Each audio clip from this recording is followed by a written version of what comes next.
So for some reason, there seems to be this big friction and chaos involving two athletes getting more attention than two other athletes. Mind you, out of four of them, well, actually, all four teams that are in the finals all have a player who played on the Olympic squad. But it's very intriguing that it's almost like it's an endorsement spin. Now I'm gonna tell you how I look at it, and you'll see where I'm going with this in a minute. Okay, right now they've been. I don't know if you've seen them or not. You probably have. If you have, great. If not, then time for you to wake up.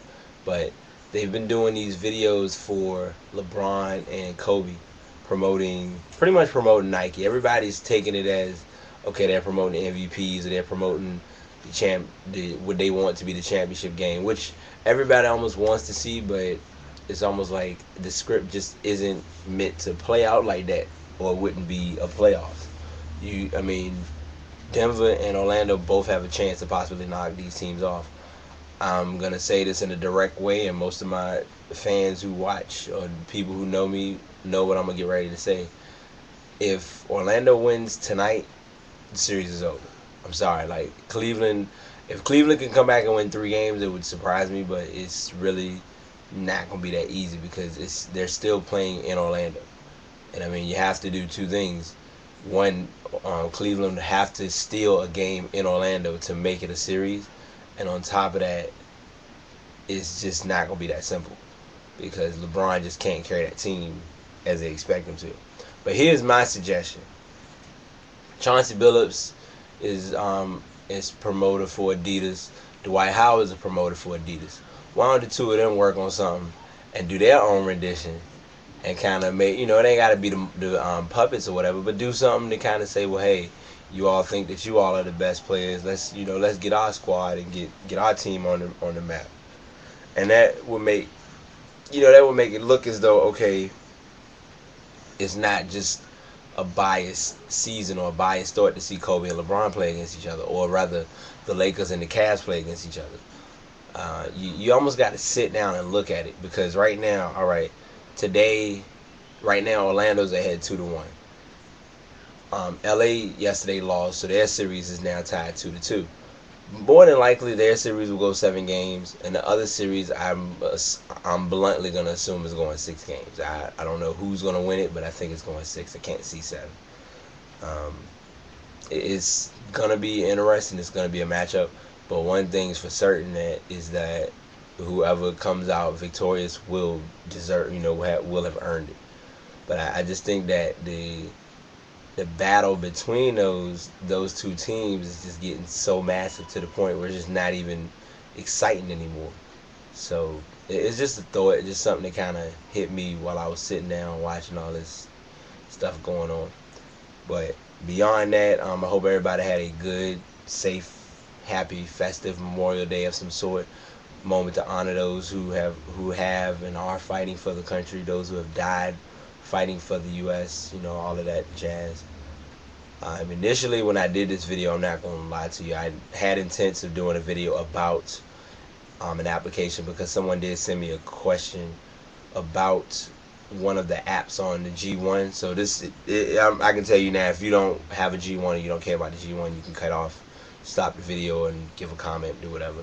But to my G1 users, a few videos back, I did a topic about the G1 having the TuneWiki and how you can stream your radio and all that, stream radio stations from it.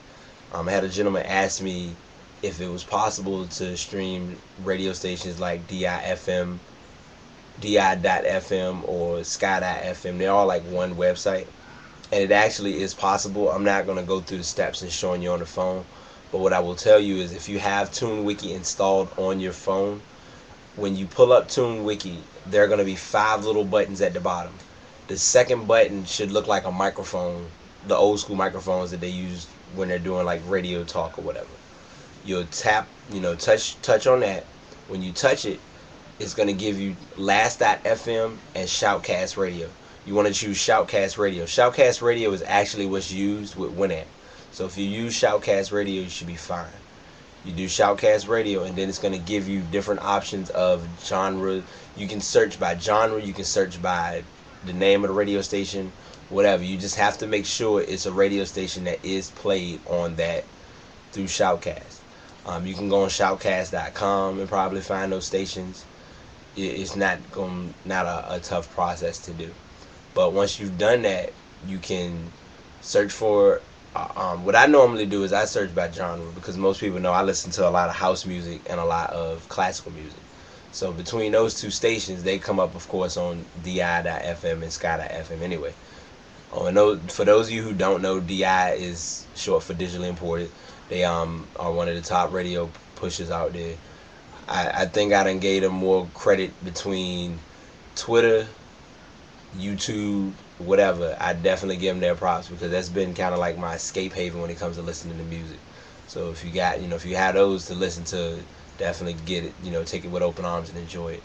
But anyways, that pretty much is the best way, or the best advice I can give you on how to look for what songs or what radio stations you want to look for. And when I say they have radio stations, they have everything from reggae to house to classical to jazz to R&B, old school hip hop. They even have talk radios. Like if you wanted to listen to NPR from a certain city or from a certain area, you can listen to NPR radio. You also have sports radio. I listen to ESPN certain times, so that's a good pick me up. But just something I thought I'd share and put out there for you all. Anyways, I hope y'all enjoyed this video. As always, I'm going to keep it real, stick to my style and handle mine. Be on the lookout, more stuff coming. It is what it is, blood, sweat, and tears. If you haven't done so already, check out my blog. I just posted a blog about amnesia. I got a bit of advice, and I may modify the title according to that and call it selective amnesia. So just be on the lookout. Take care. See y'all later. I'm out.